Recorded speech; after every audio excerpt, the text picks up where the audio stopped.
Hello, hello. Hello, hello, hello, hello. Hello, hello, hello, hello. 1 2 1 1 2 1 1 2. Okay. Good afternoon, ladies and gentlemen. Good afternoon, participants in our annual famous summer school. It's a great pleasure to welcome you all back and to have such a fantastic turnout. And one of the features of the summer school, as you know, are the lunchtime lectures, which are different from the courses that continue as a series throughout a week or two. And this lunchtime lecture, the set of lunchtime lectures is a set of lectures by famous people, by celebrities, by people that we all know and respect and want to hear, and often have controversial things to say, important public intellectuals that shape the debate. And no one fits that bill better than Professor Jonathan Jansen, who is the first of these, who's going to deliver the first of these lunchtime lectures. And so it's my pleasure to introduce him and to welcome him and all of you. The Professor Jansen, Jonathan Jansen, as I'm sure you all know, was the immediate past Vice-Chancellor at the University of the Free State, and has had, in a sense, two parallel lives: the life of an educator and an administrator in higher education. He was also the Dean of Education at the University of Pretoria, and the life of a public intellectual and researcher, particularly concerned with education and schooling, but also with politics more generally. He's a distinguished scholar. He's an A-rated scientist with the National Research Foundation, a distinguished professor in the Faculty of Education, recently appointed at the University of Stellenbosch since November. It just started there, where he will be conducting research and teaching on school governance, management, and leadership. He addresses in the public domain not only the issues of schooling, but more generally the politics and state of our nation, and is often a voice in the wilderness. He has a particular style which works so well as a public intellectual, of storytelling, of personalizing the issues in a way that makes them immediately accessible, rather than the abstract style that academics often adopt. Jonathan is a recipient of 3 honorary doctorates, which come on top of his career of studies. He first was a biology teacher in Cape Town, in the Cape. After he had completed a science degree at the University of the Western Cape, he went on to obtain a Master of Science degree from Cornell University and a PhD from Stanford University. And he's retained that link with Stanford, and most recently in 2016-17 spent a year there as a fellow at the Center for Advanced Study in Behavioral Sciences at Stanford University. He's an accomplished author and has written many books, and of course, as many of you will know, an almost weekly column. The rest of us Vice-Chancellors, there are 26 of us in the country, of public universities, none of us could ever understand how he could fulfill the tasks and duties of a Vice-Chancellor and still meet a deadline every week to produce a column, and a column so well written. I also want a ghostwriter for that. No, I know it's his own stuff. In 2014, he won the Naif Al-Rodan Prize from the British Academy for Social Sciences and Humanities for his book, perhaps his best-known book, Knowledge in the Blood, published by Stanford University. But there have been other more recent publications, one called Leading for Change, published by Routledge, a very recent one, As by Fire, The End of the South African University, by Tafelberg, another, Interracial Intimacies on Campuses, published by Bookstorm in 2017, and also in 2017, Song for Sarah. He's also working on books that will come out, or publications, monographs that will come out in 2018. So we've got a lot to look forward to, and I'm sure we'll get a taste of that in his lecture. Jonathan, it's wonderful to be able to welcome you back to UCT, to an institution where you've often occupied the platform as a speaker, and great to have you back here to speak to our summer school. Thank you.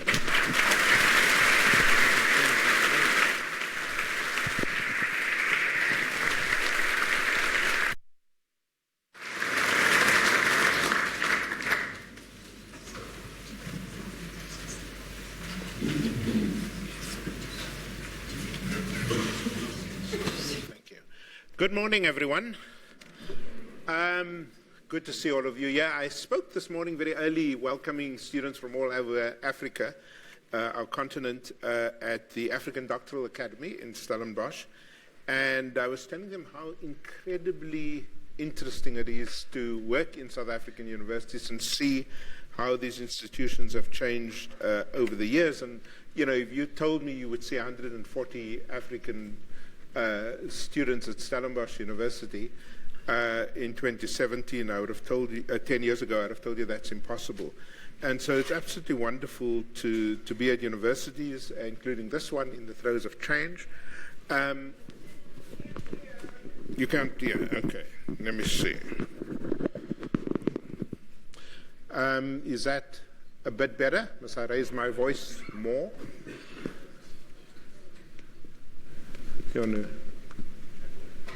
How's that? Okay, getting there. Okay. And I was telling these students how when my mother, Sarah, saved up a lot of money and took a loan to come and see the birth of her first grandchild grandson in Ithaca, New York. And so she came all the way, first time she left the country, and she was so excited. And our friends who were from, you know, Cote d'Ivoire, from Ghana, from Nigeria, from Zimbabwe, they were all in our house to welcome my mother. And one guy from the Congo, he had these flowing African robes on. And as my mother came through the door, he went towards her with flowing robes and he said, "Welcome, my sister from Africa." If you know anything about my mother, she looked him straight in the eye and said, "Let's get something straight. I am not from Africa, I'm from Cape Town." So, you know, these things happen, and it is good to be at this Afropolitan university. So, let me talk more seriously about the problem with decolonization, and let me begin, it shouldn't be necessary, but in South Africa today I think it is necessary, about the critical role of the social scientist in times of change. Now, the role of a social scientist, as I see it, is to scrutinize concepts as they emerge from time to time in public discourse, including on university campuses, to be suspect of fads and changing fashions, to interrogate new ideas, and to hold up to the light what is often presented as truth. That's the role of a social scientist. One example is radical economic transformation. Now, when you hear a term like that, I'm not saying it doesn't have validity, but the role of a social scientist is to say, what is this? Where does it come from? Why now? What were you doing for 20 years? But it is very, very important that when you hear something like white monopoly capital, again, it might have validity, to ask the question, who's saying this and for what purposes? And I have to tell you that when decolonization first appeared on our campuses as a way of talking about change, I was stunned by how many scholars, academics, including from this university, simply fell in line. I didn't see too many of them saying, wait a minute, what does this mean? Why now? Whom does it speak for? And what can we realistically achieve with this? Now, this isn't, you know, as one of my book reviewers, you know, unfortunately, I don't think she read the book, says, you know, this is sort of right-wing reactionary. Well, I don't know about that, you know. I think the role of a left scholar, of any scholar for that matter, is, in fact, to take on these concepts and determine what they might mean. So let's go into this really unusual word in 2017 anyway, called decolonization. And the first thing you have to realize is that decolonization has a very rich intellectual ancestry. It emerged in various contexts over time, first in the anti-colonial struggle, and by now many of you would have heard of Aimé Césaire, of Albert Memmi, of Frantz Fanon. These, by the way, were standard readings for me as a student, a postgraduate student in another country, but then also in the critique of colonial legacies through movements like post-colonialism, and here you think of Spivak, of Homi Bhabha, of Edward Said, but also more recently as applied to the work on what is called the coloniality of power by the Peruvian sociologist, the well-known Peruvian sociologist, Aníbal Quijano. And so, in simple terms, decolonization has two big moments in history, the one dealing with the removal of the colonial authority, whether it was Britain in Ghana or the French in Senegal or the Portuguese in Mozambique. So people talked about decolonization as the removing of the colonial power. But it also now has another meaning, and that is dealing with the legacies of colonialism that remain even after the authorities left. And so this is often expressed as the continued dominance of European or Western knowledge in the curriculum of the former colonies. This is also what André Kiert, my colleague, calls what colonialism left undone.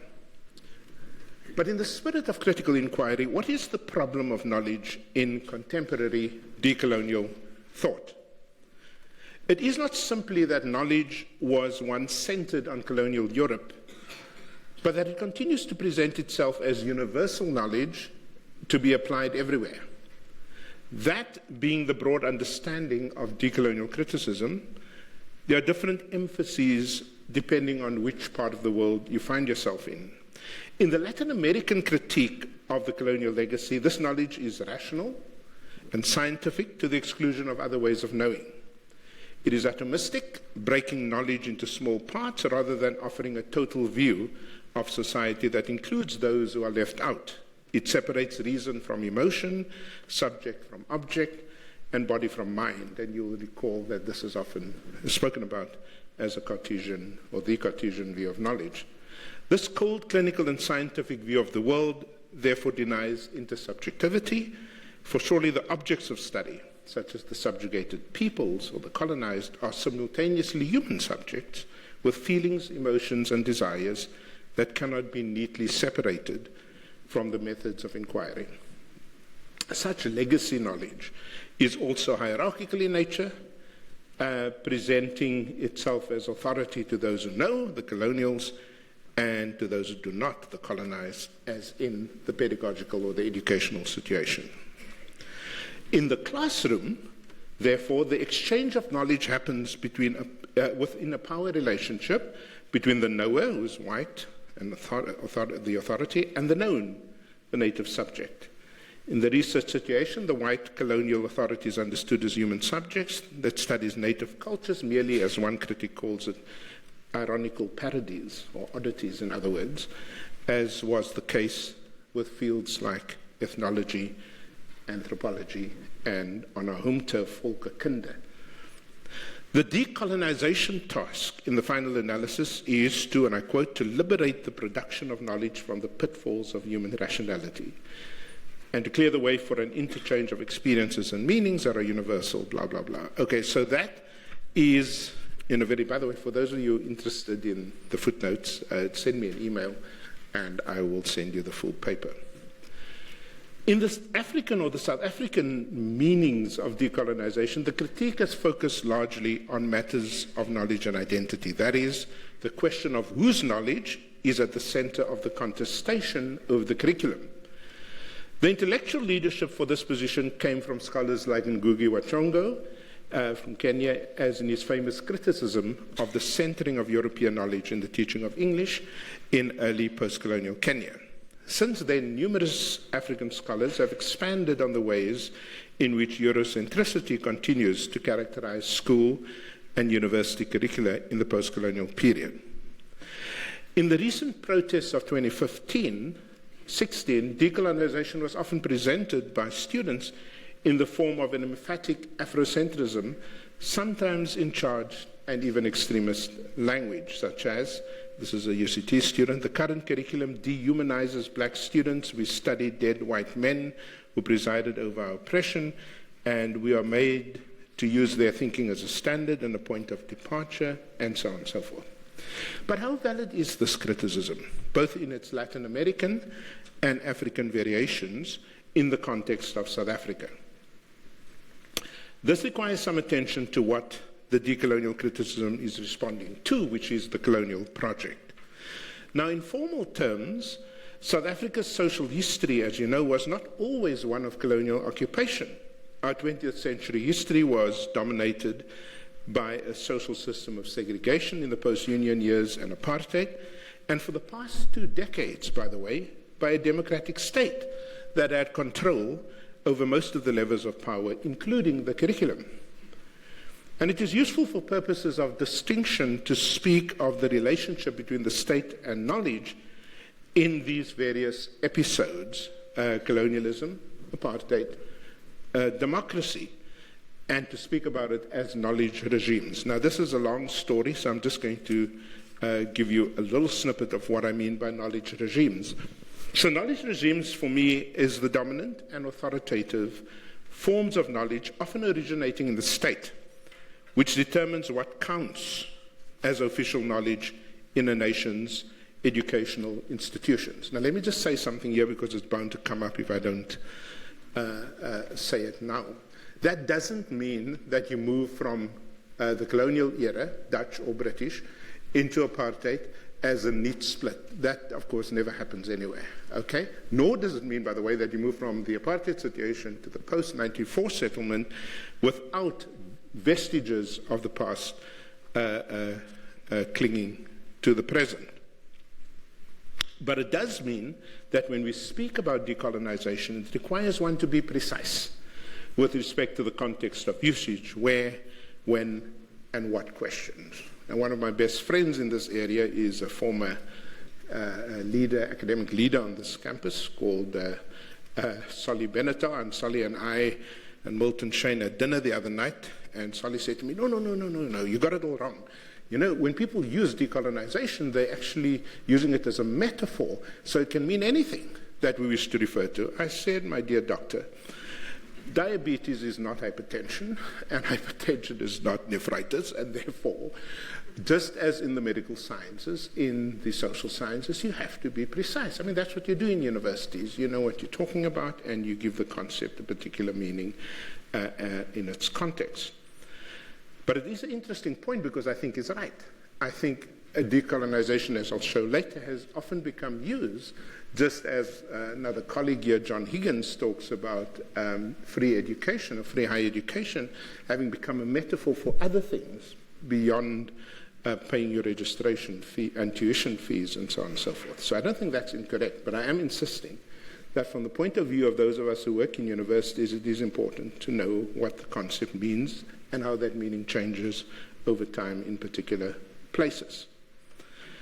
It follows, therefore, that to label every institutional problem as in need of decolonization is to render the word impotent, whether for purposes of analysis, the question, what is going on, or progressive action, what is to be done. To speak of the institutional curriculum as in need of decolonization is to deny this complexity of power and authority that shaped and continues to shape what counts as knowledge in the post-apartheid university. I suspect that what underlies this totalizing demand for decolonization is an old and discredited notion of whites as non-Africans and of the white nationalist state as a specific form of colonial rule. Have you lived long enough?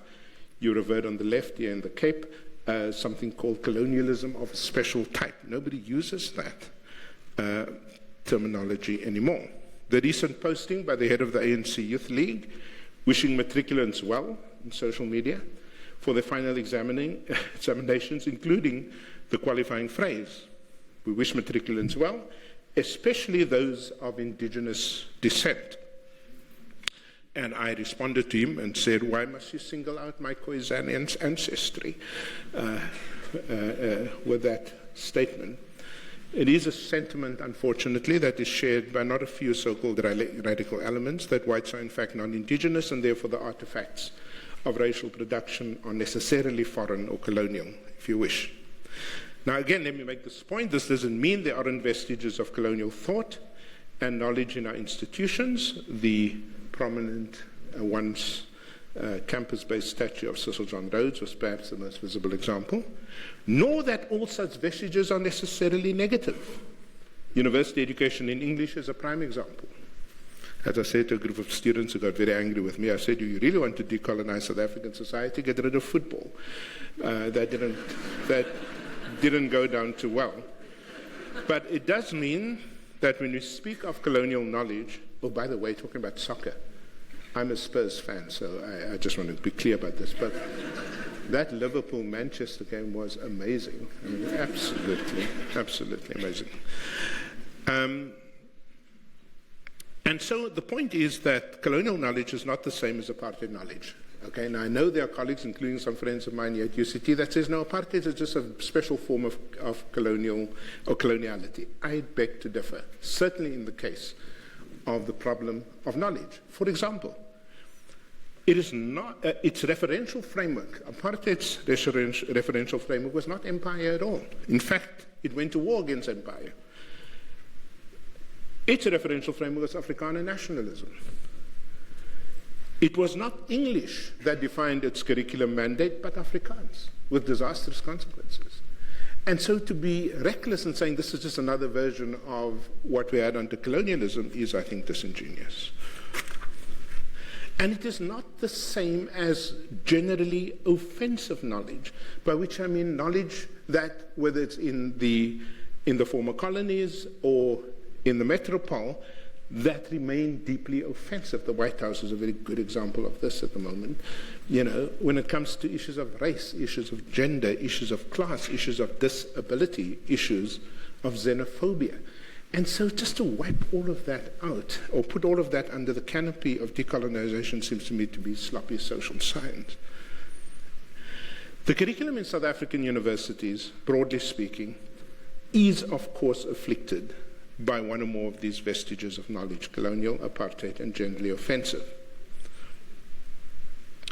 But I also have to say that the curriculum is afflicted in some institutions, more afflicted in some institutions than others, and in different ways in places like the University of Stellenbosch, the University of Cape Town, and the University of the Western Cape, just to take local institutions, simply by virtue of their ideological origins. Now, one of my doctoral students, Joy Papier, once did a study of the teacher education curricula in these three institutions.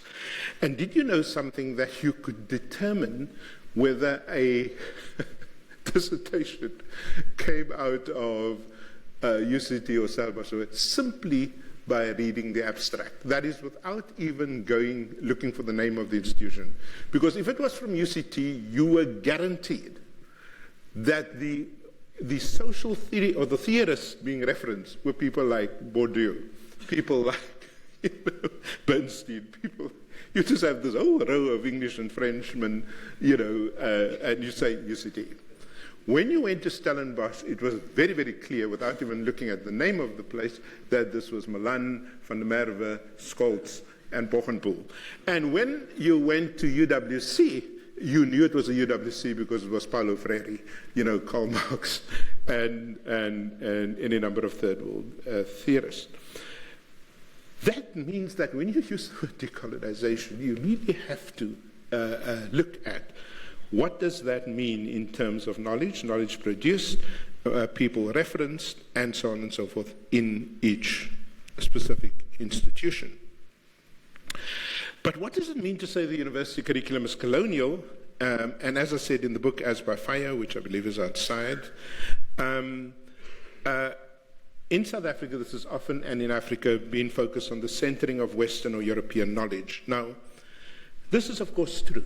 There's no way, two ways about it, that if you picked up a sociology textbook or a chemistry textbook or an engineering textbook, there's a very good chance that the knowledge base for what appears in those textbooks at our universities is derived from the West. We know the reasons for that historically, and so that is not contestable. I would agree that the ideal is to infuse curricula in psychology, in chemistry, in teacher ed, and medicine with knowledge from Africa, Asia, and Latin America, and to do this, as reasonable critics would concede, alongside knowledge from the West. But how is this to be done, given the state of knowledge production in the South? Let me give an example from my own field, which is curriculum theory. I cannot think of more than one or two powerful instances of curriculum theory, just in relation to schools, that has emerged from the African continent before or since the end of colonialism. One person I can think of is my friend Joe Muller, who used to be here, and the other is another friend, Richard Tabulawa, in Botswana. But apart from those two people, I cannot think of people who have fundamentally altered our thinking about curriculum theory. I'm not talking about broad philosophies of education articulated by politicians such as education for self-reliance under Julius Nyerere, or education with production under Patrick van Rensburg. And even there I would argue that Patrick's work had its origins in the socialist states of Eastern Europe. In addition, since 1994, almost all our governmental policy positions on curriculum had their origins elsewhere, such as outcomes-based education or standards-based qualifications or learner-centered instruction. And so in the absence of vibrant, original, and creative knowledge production systems in South Africa, where will this African-centered or African-led curriculum theory come from? Now, ideally, it would come from scholars with PhDs who had significant postdoctoral experiences, rooted in the study of education, and endowed with a critical independence of thought that can create theoretical invention in curriculum studies. And I don't know where that's going to happen on our continent or in our country, given the deteriorating state of our public universities. And this dearth of inventive curriculum theory from South Africa alone has three consequences: that the knowledge debates in the field are led not by education scholars, but by everyone else from the disciplines of political science, psychology, history, and even the natural sciences. I've been astounded by the liberty people take to write about complex things in which they're not trained. It would be equivalent to me giving a lecture on fluid dynamics, to an honors class in engineering. I wouldn't dare, but of course everybody, because they went to Sunday school, believes they have something to say about education. It also means that the attack on the decolonized curriculum is reduced to one of criticism, because there is no expertise or substance with which to replace the settled curriculum. And it also means that the knowledge producers are overwhelmingly progressive white scholars, inside and more often outside of South Africa. And I raise this last point about the identity of the knowledge producers because we make a serious mistake if we think that the demand for a decolonized curriculum stands apart from the valid question as to who produces curriculum knowledge in the aftermath of apartheid. Now, in this respect, there's a very serious problem. The reason the knowledge producers remain overwhelmingly white is in part because of the narrowing pipeline of black scholars from grades 1 to 12. And as I said recently, reflecting on this disaster of the matric results, remember once again that more than 500,000 kids leave the system during the 12-year journey to grade 12, that the time to the first degree, let alone to the PhD, is seriously compromised in our institutions, that very few students, fewer and fewer South Africans are among the 1,200 on average doctoral graduates. Many of them now are from African countries, for which we're grateful. But it doesn't solve the problem, of course, of black South Africans in all of this. And so if you took the long view, let me just summarize this, the best way, in fact, in which to build a competent and critical scholarship in all of our disciplines is to make the school system work. If that doesn't work, you can't miraculously pull people out and get black professors at the end of their university studies. We are diminished, therefore, to do three things in the face of this really serious problem of knowledge producers. The one is we retreat into a language of critique, we retreat into indigenization, and we flirt with superstition. And the reason for that is that we don't have something to say in relation to the knowledge that should replace or decenter the knowledge, the inherited knowledge that we sit with. Now I'm going to skip over a whole lot of this stuff and go towards the middle end of the paper. And all of this brings me to the heart of my criticism of a 21st century project on decolonization. Is it still appropriate to apply within this century a crude notion of north versus south, or center versus periphery, or the west versus the rest of us in a world where the production of knowledge defies easy poles of contestation?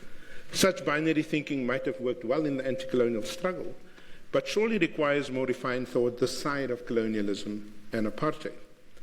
And in this regard, in 2017, it is worth listening to the theorists of the post-colonial condition as they reflect on a language from the 60s and 70s. Guinea Hev says, or speaks of, I quote, the inhuman tidiness, or the inhuman tidiness, rather, of a binary world. Peggy Okoa holds that the antithetical pairs, center and periphery, advanced by colonial discourse, does not allow for a record of alternative thinking, because one of the most powerful distinctions between colonizer and colonized is the emphatic difference between the speaker with agency and the figure of the silent or silent subaltern. Paulino Tunji, probably the best known among these scholars, concedes that older descriptions of center and periphery were, quote, exceedingly pessimistic, and that today, he says, the third world features structures of scientific and intellectual production where extremely important work is done with resounding worldwide impact. Raewyn Cornell, who's been here a few times, and her colleagues conclude from their studies of intellectual workers in the South that, quote, it is a serious conceptual mistake to equate global marginality with passivity, and that the relationships between North and South reveals a pattern of agency, not a position of powerlessness. Now, these are from people who are heavy-duty supporters of the post-colonial criticism. And so I want to argue that these tired binaries so easily become what Okoa calls essentializing binaries that carry within them the very structure of colonial thinking that spurned the criticism in the first place. What globalization has done in social and economic terms is to shrink the world, creating new relations and new authorities within the realm of production. Think of Singapore in the world economy. What technology has done is to flatten access to knowledge with the potential for greater participation in knowledge production. Think of Indian software engineers in the Silicon Valley. I was back there in my old university last week.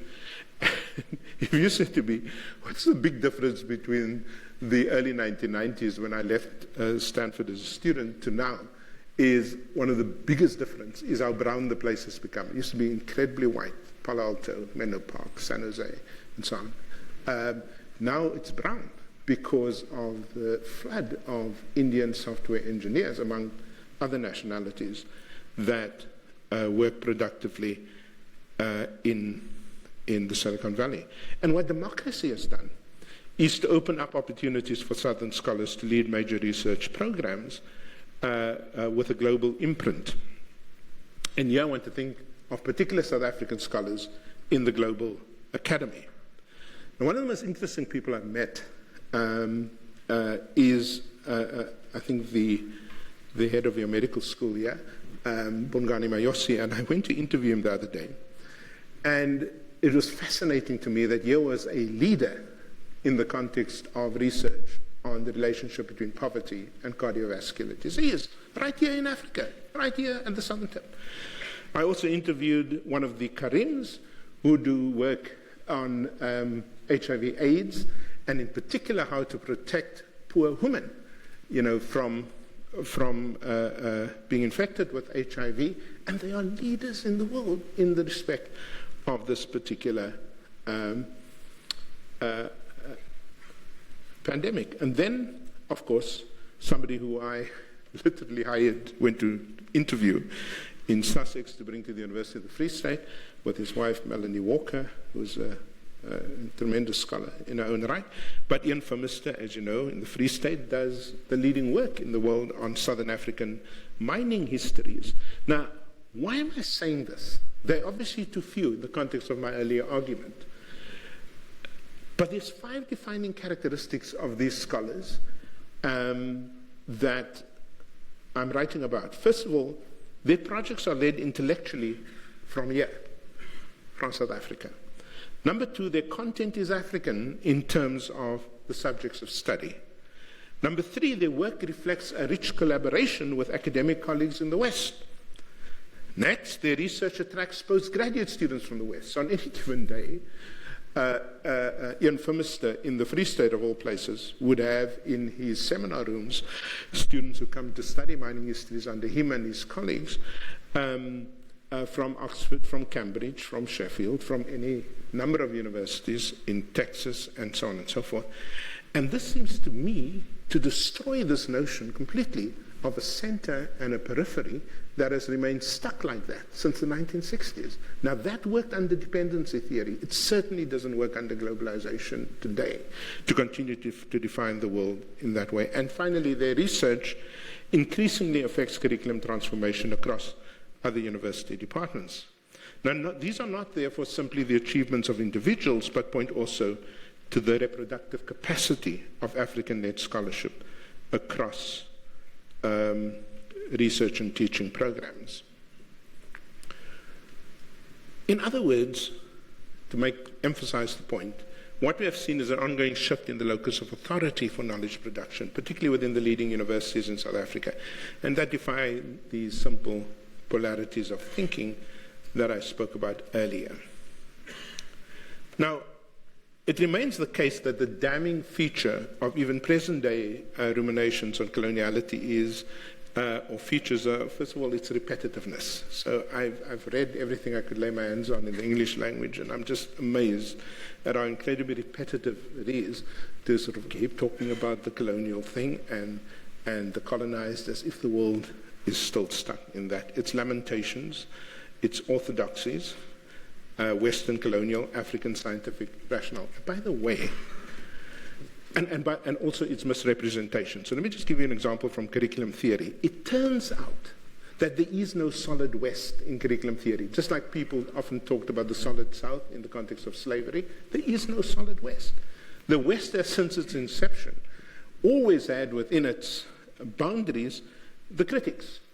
So however mainstream curriculum theory might be in the United States, for example, there was always a Henry Giroux or a Michael Apple, and so on. In their numbers, a Cameron McCarthy, who have been critiquing from a left position. So the notion that the West is one thing and Africa is, or the third world is one thing, and there isn't this turmoil and ferment in those countries themselves with regards to what counts as valid knowledge is, of course, also disingenuous.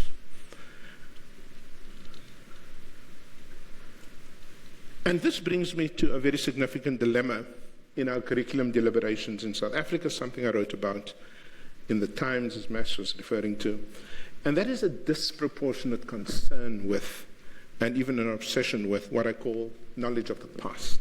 That is corrective knowledge, at the cost of a concern with knowledge of the future.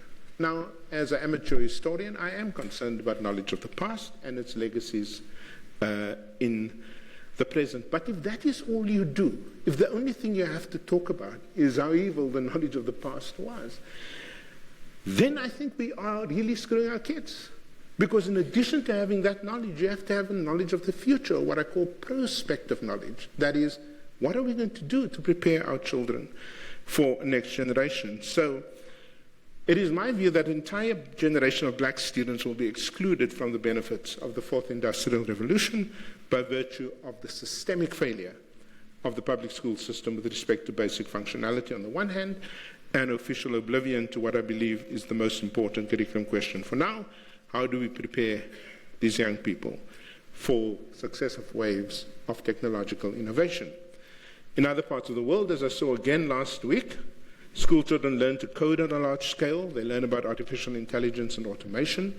They're introduced to neuroscience and applied mathematics. In South Africa, we debate the merits of mathematical literacy, what to do with a dead white man's statue, and the desirability, this is true, of edible condoms on one university's list of student demands. Now, as I conclude, what are the chances of curriculum change in the light of demands for the decolonization of curriculum. So as a curriculum theorist, obviously I spent a lot of time thinking about change. One place to start is with very powerful curriculum moments in history, when there was a real ferment for change among activists. What does that curriculum history teach us about the chances of change at the moment? Now, I was part of this as a young biology teacher in District 6, and before that in Friedenberg, and that was people's education. And think about it, this was a very powerful moment in our history, particularly in the Cape and Johannesburg. It was a powerful moment because there was an attempt to rethink completely the assumptions and the claims of apartheid education. And a lot of us thought that going into the first attempts at making policy in the early 90s that the premises of people's education would flow through. Well, it didn't. Think of Zimbabwe, where I did my PhD, specifically on the problem of curriculum change over a 10-year period from 1980 to 1990, and there was an incredibly radical curriculum which was called The Political Economy of Zimbabwe. And my eyes nearly popped out when I read, when somebody stole it from a safe in Minister Fei Chung's office and gave me The Political Economy of Zimbabwe. I said, my Lord, I had never before in the world, even in Cuba, seen such an incredibly radical curriculum. Well, guess what? It never left the safe. In both cases, these powerful curriculum moments ran headlong into what I've called the institutional curriculum. That is, those rules, routines, and regulations that continue to frame what counts as knowledge within institutions, including what counts as teaching or learning or assessment. And so for all its claims, decolonization as a movement will have very little effect on the institutional curriculum for three main reasons. Number one, it offers the wrong response or incomplete response to a real problem. A problem of racism in the curriculum, a problem of sexism, a problem of patriarchy, a problem of Western-centered knowledge. But decoloniality is an incomplete response to all of those problems, including the barriers of epistemological access to knowledge that is sustained by a dysfunctional school system. It ignores those significant transformative changes already made, and that could have been launching pads for meaningful change within the South African Academy. And it completely underestimates the power of a settled curriculum within established institutions that remain impervious to the politics of protest. So in summary, what am I saying? And I just scribbled down the summary while I was sitting there because I realized that in the 4 talks I'd given on earlier versions of this paper, often the audience, students in particular, responded to the headlines and completely didn't listen to what I was saying. So let me just say this again. Decolonization, in my view, is an important curricular moment in the protest movement. Number 2, it cannot, however, be a political hammer for all curriculum nails. And number 3, it will have a short half-life because of the power of the settled curriculum. Thank you very much.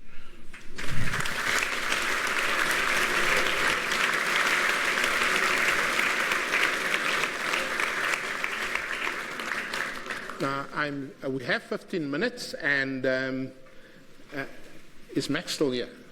Max, maybe you should, I've changed my mind, just do the questions for me, and perhaps do 3 at a time, and then I can both grab water and write down some of this.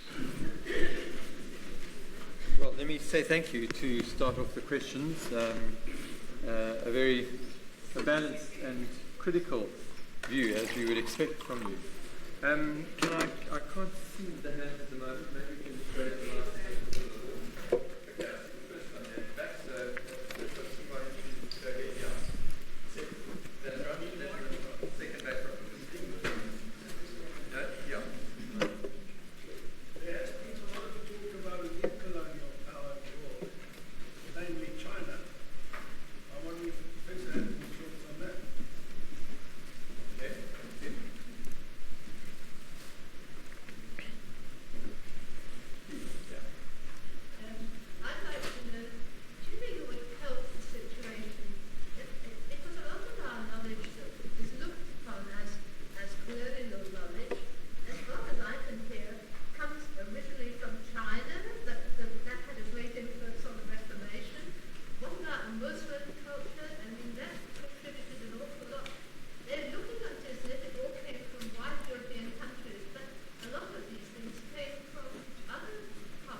Okay, shall I take a stab at that?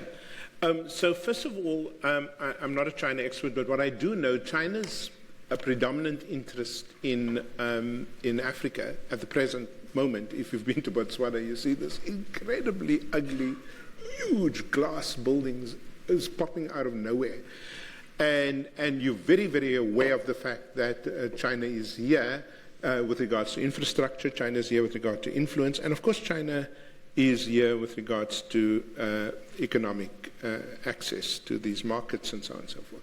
The only moves I've seen China make with regards to knowledge and being interested in affecting what happens at universities are these Confucian centers that they negotiate with vice-chancellors. Please tell me you don't have one. Oh, you do have one. We'll talk later. And I remember when they came to our university, I just said we're not interested because I needed to figure out, what this was about. Now, of course, I would like the kids to have Mandarin as an additional subject. I would like them to understand China as a world power.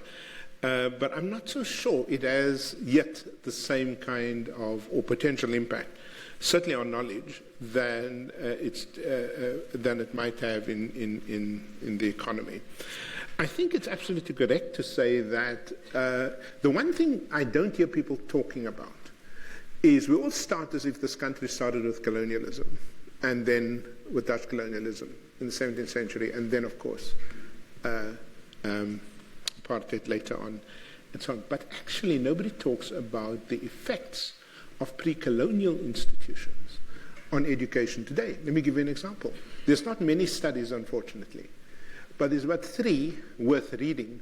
And these 3 studies all point to the fact that if you're looking to critique the present practice of teaching and learning in South African schools and universities, that authoritarian, obey the elders, deference to authority, comes from the pre-colonial period.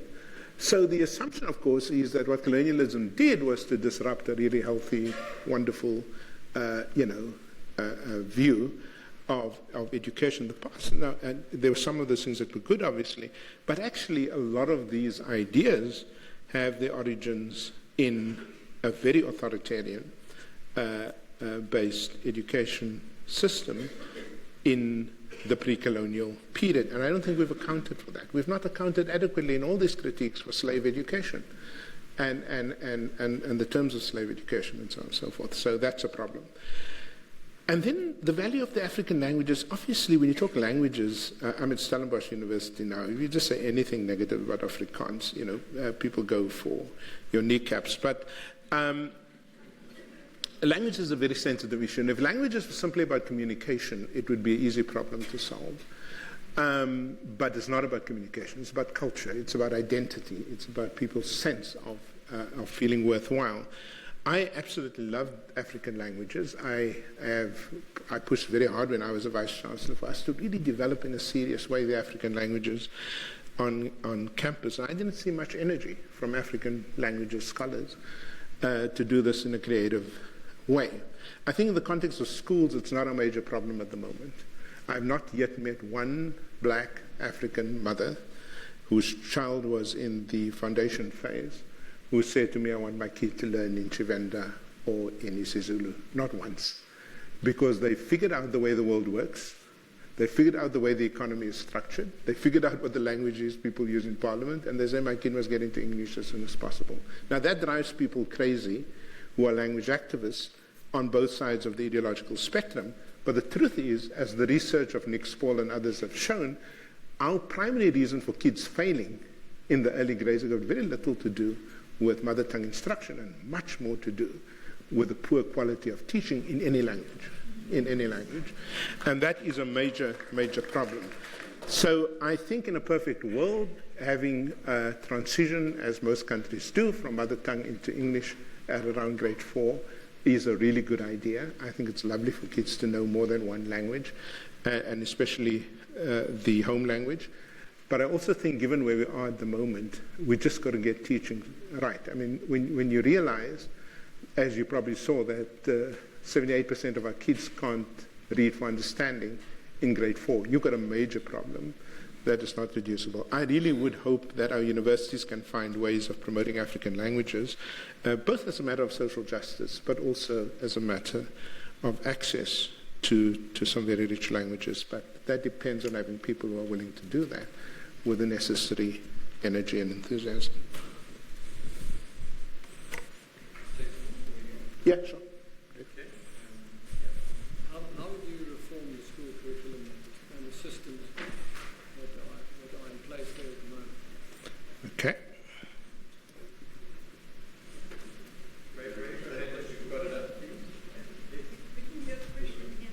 I'll repeat it as I answer it, or try to answer.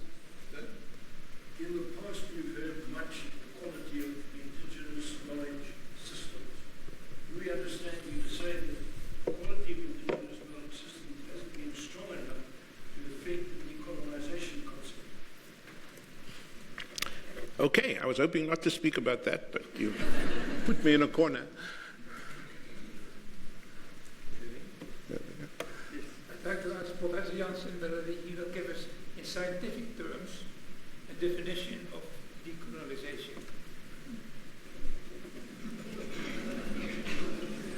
Okay, so I wish you had asked me to give a definition of the atom. It would have been so simple. A definition of the atom, you know. But I know why I'm asking, obviously. It's a concept. yeah, It's partly an emotion concept. And you were talking about the study of decolonization. yeah. Therefore, I want to ask you whether you can define for us what you, in scientific terms, understand decolonization. Okay, I get it, and that's what I try to do for the first 20 minutes of the talk.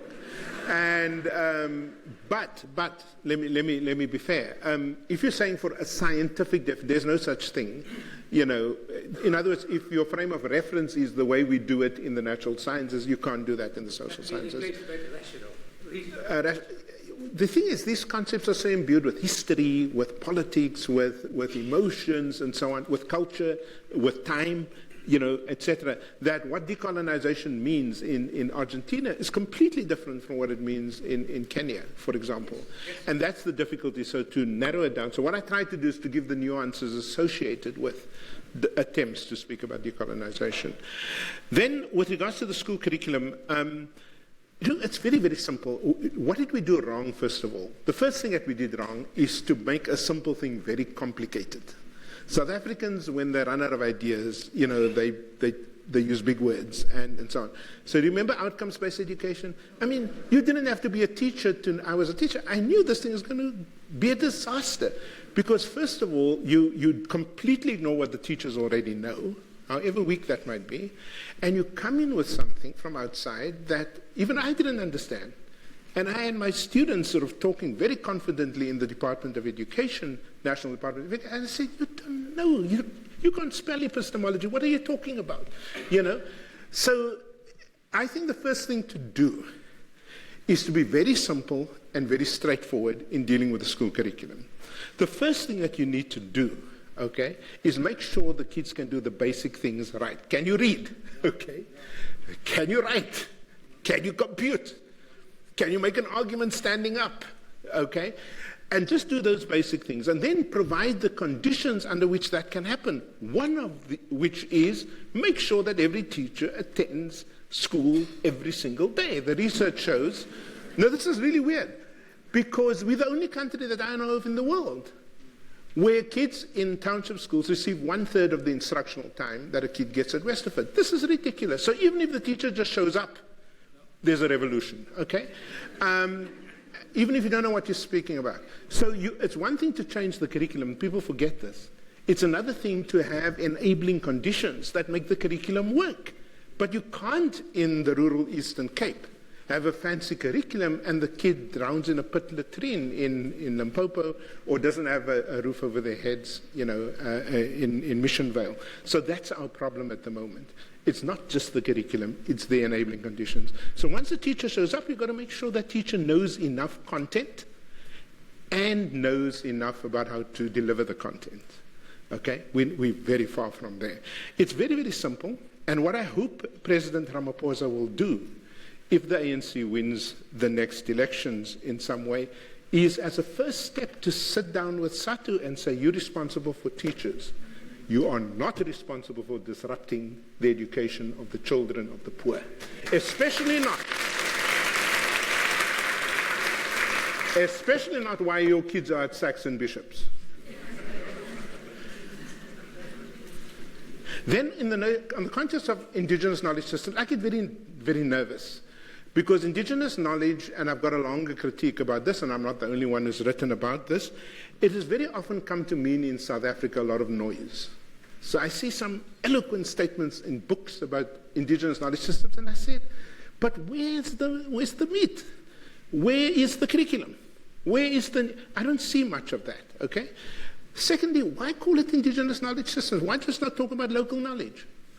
And why, by the way, is slave knowledge conspicuously absent from what I suspect is an essentialist African account of knowledge?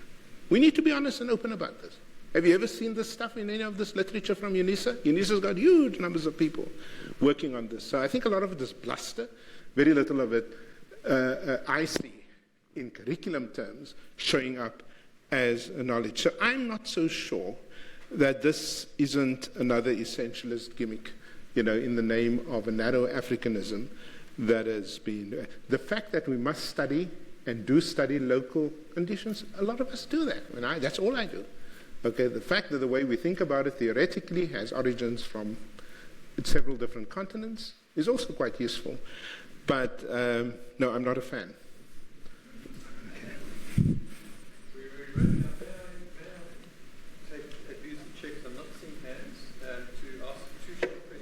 Sure. Mm-hmm. I'd like you to return to the question of indigenous African language. Mm-hmm. You answered it particularly with respect to school. Right. Accepting that English in general is important and most parents think so, most students think so. When Mahmoud Mambani was here, he gave the lecture, the TV Davy lecture in October, I think it was last year. He made this I would say, the central point of his argument for decolonization, for decolonizing. And he used Afrikaans as the exemplar par excellence of success in by creating universities and by developing the language so that it could be a language of academia, a language of instruction at university level, and you could access and ensure that the cultures, as you said, it's not just communication, everything associated with the language was valorized and achieved the status that was not second class. And so he was arguing the most important thing we could do at UCC and in universities was to not only invest heavily in the development of one or more South African languages, but that we should be aiming that should be a language of instruction for at least some of the students. So that's the one question, if you would just comment on that. The other is that in the debates that we participate in, that we encourage, that we facilitate here, the debates generally get to a similar point that you have in social sciences and humanities. And it's not very complicated to see ways in which we could decolonize the curriculum or make the curriculum less Eurocentric and change the epistemologies.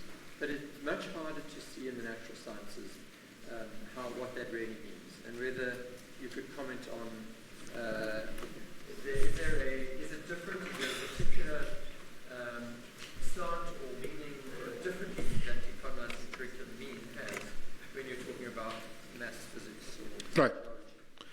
Okay, so let me start with the last one, the second one. First of all, as somebody who sort of dabbled, as you know, both in the natural sciences and in the social sciences and education, the natural sciences often make the mistake of thinking that they're somewhat immune to, an atom is an atom, DNA is DNA, and so on. They're immune to a critique of knowledge. But remember, my starting point is I don't think our primary problem here is colonial knowledge. And therefore decolonization is the answer. I think it's that plus a whole lot of other things. But the natural sciences, of course, are value-based just like everything else. Ask the feminists who write the stirring books on gender and science, for example, Evelyn Fox Keller or Sandra Harding, The Science Questioning Feminism. That opened my eyes to the fact that even the subjects they choose to study in the natural sciences are themselves value-based statements, etc., etc. We know that. And therefore, one of the best ways in which to talk about the natural sciences is to start with the history of science. Okay, that's a very easy starting point for talking about how one has a critical theory, not decolonization, a critical theory of the natural sciences. And once you do that, you begin to open up other possibilities. But it is much less obvious than in history or sociology and so on and so forth. With regard to Afrikaans, I think Mahmoud doesn't understand the history of Afrikaans. The history of Afrikaans emerges from a fight, from a war. It emerges from a war with empire, a war with the English, okay? That generates an incredible African nationalism to take Dutch and also to take, by the way, from slave languages and create this beautiful language called Afrikaans. And what drives Afrikaans further among particularly white Afrikaans speakers is that sense of a loss of identity or threat to identity, not communication, not studying inside. In fact, when we did studies at the University of the Free State, which is in a very conservative part of the world, and you asked white Afrikaans students, what language they wanted instruction in, a very small minority wanted, why? Because they want to leave the country. They want to au pair in England.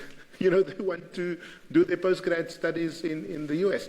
And so this notion of Afrikaans as having currency among the speakers themselves, okay, etc. The second thing is to have, and which would be nice, by the way, to have the levels of investment, political and financial, in the development of our indigenous language is going to require a government, okay, like the white nationalist government that's prepared to make that investment. Is that going to happen? No.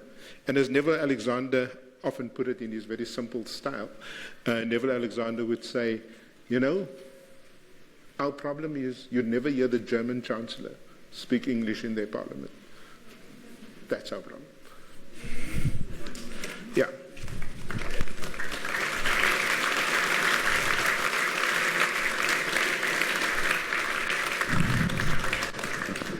Thank you again to